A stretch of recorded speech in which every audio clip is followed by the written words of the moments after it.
Hello साथियों, नमस्कार, वंदे मातरम। मैं गणेश स्वागत करता हूं आपके प्यारे परिवार सॉल्यूशन विद गणेश में।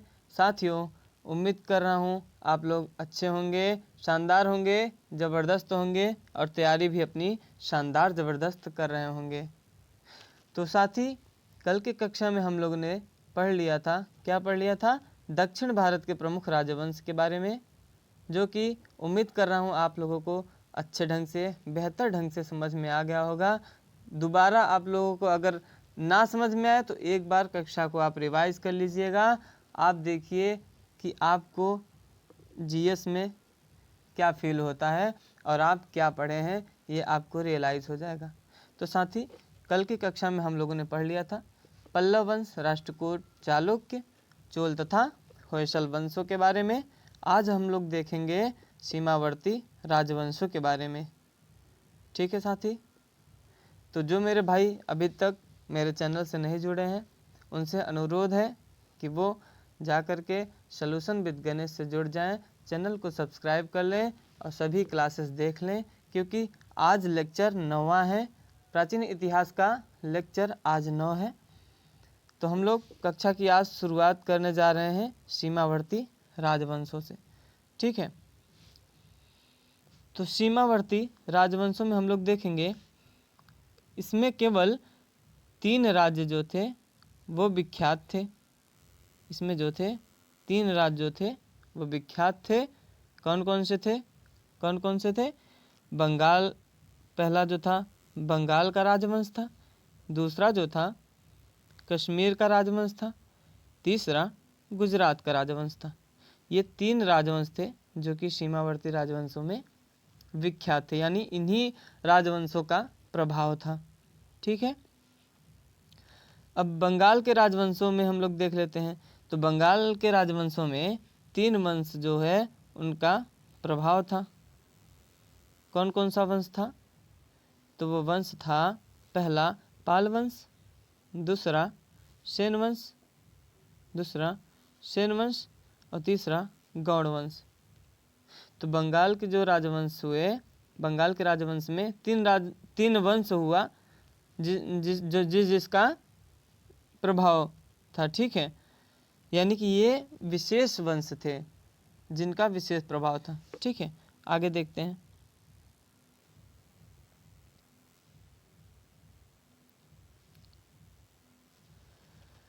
आगे हम लोग देखेंगे कश्मीर के राजवंश में। अभी हम लोग देख रहे हैं कि कौन कौन सा वंश ऐसा था जिसका विशेष प्रभाव था, यानी कि जो विख्यात था। ठीक है, अभी उसके बारे में हम लोग पूर्ण रूप से जानेंगे और अच्छे से विधिवत उसकी समझ लेंगे। ठीक है, कश्मीर के राजवंश में 3 वंशों का विशेष प्रभाव था। 3 वंशों का विशेष प्रभाव था। अब ये वंश कौन कौन से थे? तो पहला था कारकोट वंश, दूसरा उत्पल वंश और तीसरा लोहार वंश। ये कारकोट वंश, उत्पल वंश तथा लोहार वंश 3 वंश थे जो कश्मीर के राजवंश में विशेष प्रभाव डालते थे।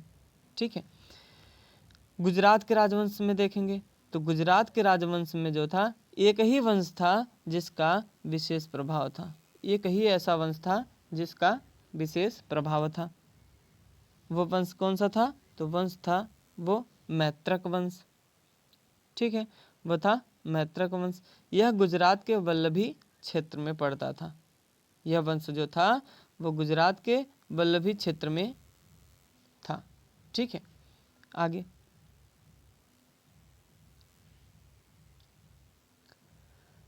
अब हम लोग बारीकी से पढ़ेंगे। अभी हम लोगों ने देख लिया कि बंगाल के राजवंश में कौन कौन सा वंश ऐसा हुआ जिसका विशेष प्रभाव था।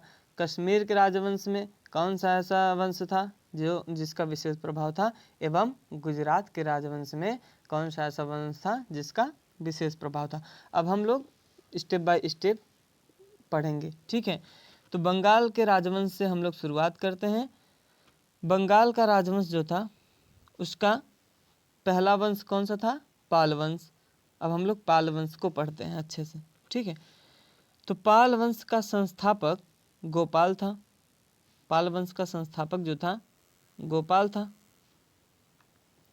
ठीक साथी, इसकी राजधानी किसकी? पाल वंश की राजधानी मुंगेर थी। ठीक है, पाल वंश की राजधानी क्या थी? मुंगेर थी। इसने उदंतपुरी विश्वविद्यालय बिहार, उदंतपुरी विश्वविद्यालय बिहार, ये उदंतपुरी विश्वविद्यालय कहाँ पड़ता था? बिहार। तो ये उदंतपुरी विश्वविद्यालय बिहार में निर्माण कराया। किसका? उदंतपुरी विश्वविद्यालय का निर्माण कराया। कहाँ कराया? बिहार में कराया। ठीक है, यह पाल वंश का पहला शासक था। इसके बारे में इतना ही, पाल वंश के बारे में इतना ही बहुत काफ़ी है आपके एग्ज़ाम के लिए, क्योंकि पाल वंश से इतना ही प्रश्न पूछा जाता है कि पाल वंश का संस्थापक कौन था, उसकी राजधानी क्या थी, और पाल वंश में किस चीज़ का निर्माण हुआ, मतलब विद्यालय जो निर्माण हुआ वो कहाँ हुआ। ठीक है, तो वो ये पूछ लेगा, या फिर ये पूछ लेगा कि बिहार में कौन सा विश्वविद्यालय निर्माण हुआ। ठीक है, तो पाल वंश का पहला शासक आपका क्या कौन हो गया था? तो गोपाल हो गया था। ठीक है, वो क्या हो गया था? पहला शासक हो गया था। अब दूसरा शासक हम देखेंगे। दूसरे शासक में धर्मपाल आएगा। धर्मपाल पाल वंश का सबसे प्रतापी शासक हुआ। पाल वंश का सबसे प्रतापी शासक कौन हुआ? सबसे प्रतापी शासक हुआ आपका धर्मपाल। ठीक है, आगे बढ़ते हैं। इसके समय में किसके समय में? तो धर्मपाल के समय में ही कन्नौज का त्रिपक्षीय संघर्ष हुआ था। कन्नौज का त्रिपक्षीय संघर्ष हुआ था। त्रिपक्षीय संघर्ष में कौन कौन शामिल थे, ये मैंने पिछली कक्षा में आपको बता दिया था, जब दक्षिण भारत के राजवंशों के बारे में हम लोग पढ़ रहे थे। ठीक है, उसमें हम लोग पढ़े थे किसके बारे में? त्रिपक्षीय संघर्ष के बारे में। तो त्रिपक्षीय संघर्ष 3 राजवंशों के बीच हुआ था। कौन कौन से वंश थे? तो पहला वंश था आपका पाल वंश, दूसरा राष्ट्रकूट वंश, तीसरा गुर्जर प्रतिहार वंश। जो भी साथी मेरे पिछली कक्षा नहीं देखे हैं वो जा करके पिछली कक्षा को आप देख सकते हैं, प्लेलिस्ट मैंने बना दिया है। आप प्लेलिस्ट सर्च करेंगे कि प्राचीन इतिहास बाय गणेश सर, आ जाएगा तुरंत आपके सामने, और आप उसकी हर एक क्लास देख लीजिए। 8 लेक्चर हो चुका है, आज 9वां लेक्चर आपके सामने चल रहा है। ठीक है, तो त्रिपक्षीय संघर्ष में पहला वंश कौन सा था? पाल वंश, दूसरा राष्ट्रकूट और तीसरा गुर्जर प्रतिहार वंश। ठीक, पाल वंश के संस्थापक कौन थे? पाल वंश के राजा कौन थे जब त्रिपक्षीय संघर्ष हुआ था? तो वो थे धर्मपाल। ठीक है, वो थे धर्मपाल। और राष्ट्रकूट वंश के राजा कौन थे उस समय? वो थे ध्रुव अथवा धारावर्ष। और गुर्जर प्रतिहार वंश के राजा कौन थे? वो थे वत्सराज। गुर्जर प्रतिहार वंश हम लोग कल पढ़ेंगे। ठीक है, कल की कक्षा में पढ़ेंगे। आज हम लोग यही देख लेते हैं सीमावर्ती राजवंशों के बारे में। ठीक, धर्मपाल की उपाधि क्या कौन कौन सी थी? तो धर्मपाल की उपाधि थी परम सौगात एवं उत्तरापथ स्वामी। ये दोनों उपाधि किसकी थी? धर्मपाल की थी। ठीक है, इनको उत्तरापथ स्वामी की उपाधि किसने दिया था? किसने दिया था भाई? इनको उत्तरापथ स्वामी की उपाधि किसने दिया था? तो एक गुजराती कवि थे, उनका नाम क्या था? सोट्ठल। उनका नाम क्या था? सोट्ठल था। ठीक है, उन्होंने इनको ये उपाधि दी थी। कौन सी उपाधि? उत्तरापथ स्वामी की। ठीक,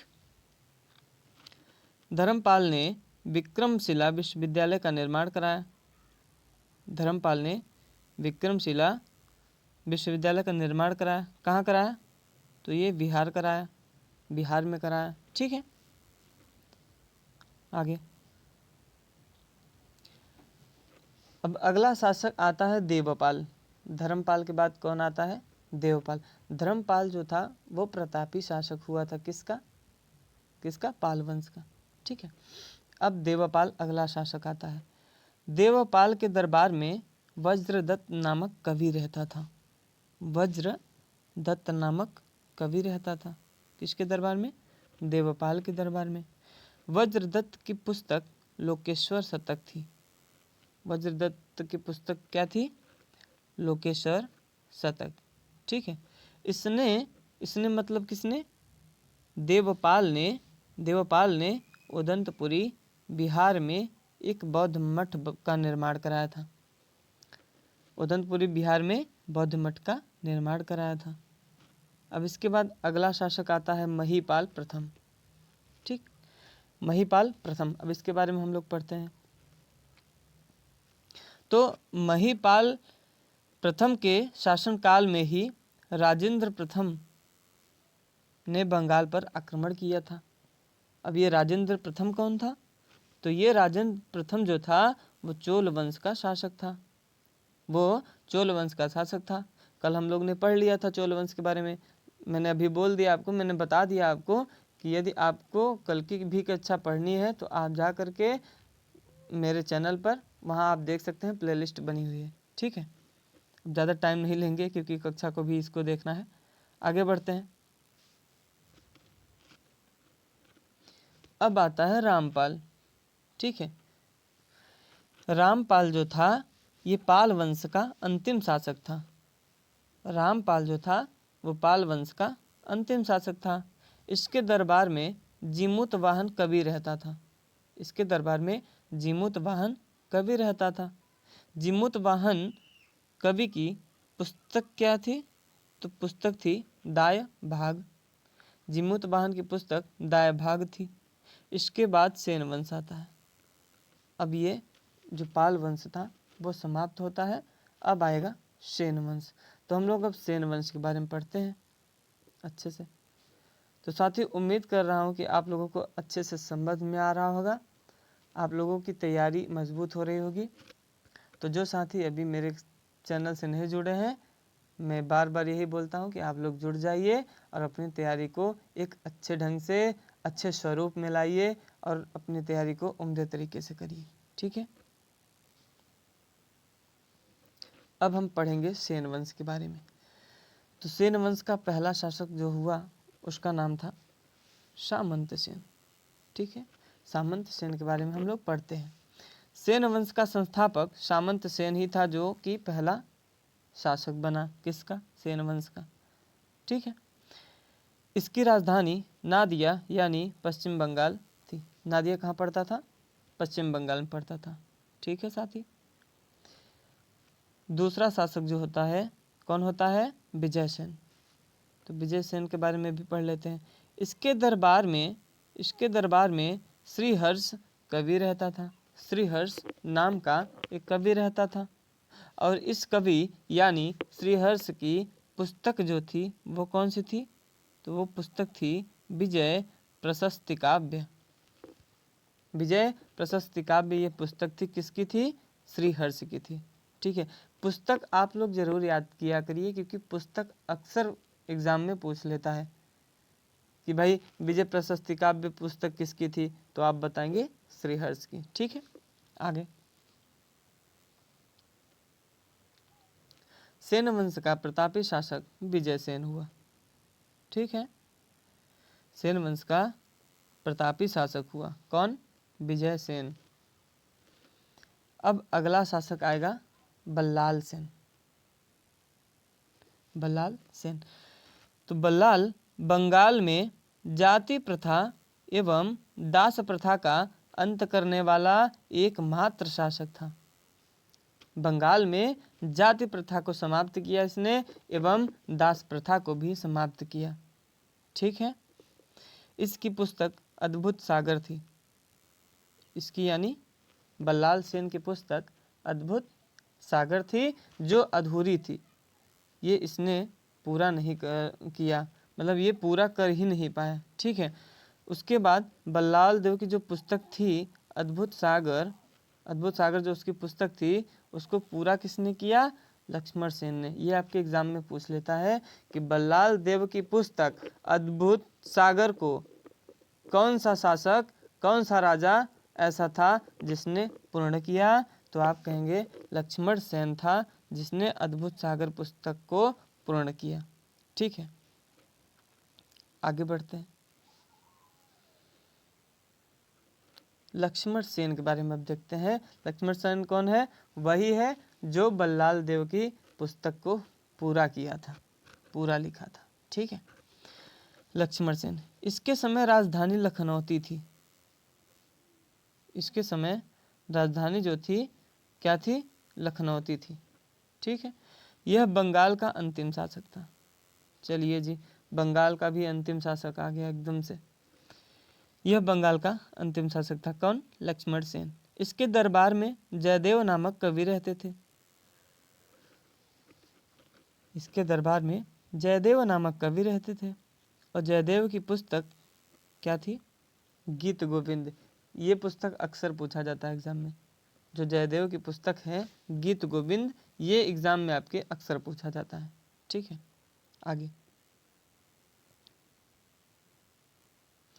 अब आता है गौड़ वंश। हमने पाल वंश देख लिया, सेन वंश देख लिया, अब हम लोग गौड़ वंश के बारे में देखते हैं। गौड़ वंश बहुत ज़्यादा प्रभावित नहीं था इससे। ठीक है, तो पढ़ते हैं। गौड़ वंश बहुत ज़्यादा विकसित वंश नहीं था। इस वंश में शशांक एक प्रतापी राजा था। एक ही ऐसा राजा था इसमें जो कि प्रतापी था, उसका नाम था शशांक। शशांक, यह शशांक वही है जिसने बोधि वृक्ष को कटवा दिया था। बोधि वृक्ष कहाँ पड़ता था? तो गया में पड़ता था, गया में पड़ता था। बोधि वृक्ष को इसी ने कटवाया था। शशांक की हत्या फिर कर देता है, कौन कर देता है? हर्षवर्धन कर देता है। पिछली कक्षा में आप लोग पढ़े होंगे अच्छे से। उम्मीद कर रहा हूँ आप लोगों को बहुत ही अच्छा लगा होगा कल की सेशन, और आप लोग तैयारी भी ज़बरदस्त से कर रहे होंगे। ठीक है, शशांक की हत्या किसने किया था? हर्षवर्धन ने किया था। हर्षवर्धन कौन था भाई? हर्षवर्धन तो आप कहेंगे हर्षवर्धन जो था वो पुष्यभूति वंश अथवा वर्धन वंश का शासक था। कौन था? शासक था। कौन से वंश का? पुष्यभूति वंश अथवा वर्धन वंश। ये दोनों नाम एक ही वंश के हैं। ठीक है, अब गुजरात के राजवंश के बारे में हम लोग पढ़ लेते हैं। तो गुजरात का तो एक ही ऐसा वंश था जो बहुत ज़्यादा प्रभावी था, यानी कि इसको कह सकते हैं कि बहुत ज़्यादा विख्यात था। ठीक है, तो गुजरात के राजवंश में हम लोग पढ़ेंगे किसको? मैत्रक वंश को। मैत्रक वंश के संस्थापक कौन थे? तो मैत्रक वंश के संस्थापक जो थे भट्टारक थे। ठीक है, यह वंश गुजरात के, यह वंश यानी मैत्रक वंश, यह वंश गुजरात के वल्लभी क्षेत्र में पड़ता था। ठीक है, भट्टारक ने वल्लभी को बौद्ध तथा, ये इम्पॉर्टेंट फैक्ट है, इसको आपको ध्यान में रख लेना है क्योंकि ये एग्ज़ाम में पूछा जाता है कि भट्टारक ने वल्लभी को शिक्षा का केंद्र किसे बनाया, मतलब कौन कौन से धर्मों के शिक्षा केंद्र को बनाया। तो आप बताएंगे भाई वल्लभी को बौद्ध तथा जैन धर्मों के शिक्षा का केंद्र बनाया। ठीक है, आगे अब हम लोग पढ़ेंगे कश्मीर के राजवंश। ठीक है, अब हम लोग पढ़ेंगे कश्मीर के राजवंश। कौन कौन से राजवंश हम लोगों ने पढ़ लिया? तो सबसे पहले हम लोगों ने बंगाल के राजवंश पढ़ लिया। ठीक है, बंगाल के राजवंश में क्या क्या आया था? तो बंगाल के राजवंश में आपका आया था पाल वंश, गौड़ वंश तथा सेन वंश। ठीक है, उसके बाद आपका आ गया था, उसके बाद आप क्या पढ़ें? उसके बाद आप पढ़े गुजरात के राजवंश के बारे में यानी मैत्रक वंश, और उसके बाद आप पढ़ रहे हैं कश्मीर के राजवंश।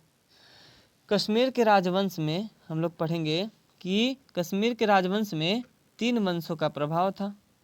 यह वंश कौन कौन से थे? तो आप पढ़ेंगे, एक था लोहार वंश, दूसरा था उत्पल वंश और तीसरा था करकोट वंश। तो करकोट वंश तीसरा था। अब इसके हम लोग संस्थापक के बारे में देख लेते हैं क्योंकि कश्मीर के राजवंश के बारे में उतना विशेष पूछता नहीं है आपके एग्जाम में, इसलिए हम लोग इसके बारे में केवल इसके संस्थापक को हम लोग देख लेते हैं। तो लोहार वंश के संस्थापक कौन थे? लोहार वंश के संस्थापक आपके थे, कौन थे? संग्राम राम। ठीक, उत्पल वंश के संस्थापक कौन थे? अवंती वर्मन। अवंती वर्मन जो थे उत्पल वंश के संस्थापक थे। करकोट वंश के संस्थापक कौन थे? तो करकोट वंश के संस्थापक दुर्लभ वर्धन थे। ठीक है साथी, आगे बढ़ते हैं। कश्मीर के इतिहास के बारे में जानकारी कहाँ से मिलती है? तो कश्मीर के इतिहास के बारे में जो जानकारी मिलती है उस पुस्तक का नाम है राजतरंगिणी। राजतरंगिणी ऐसी पुस्तक है जो कश्मीर के बारे में बताती है, यानी कश्मीर के इतिहास के बारे में बताती है। राजतरंगिणी पुस्तक के लेखक कौन थे?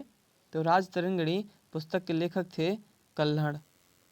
ठीक है, कौन थे? कल्हड़।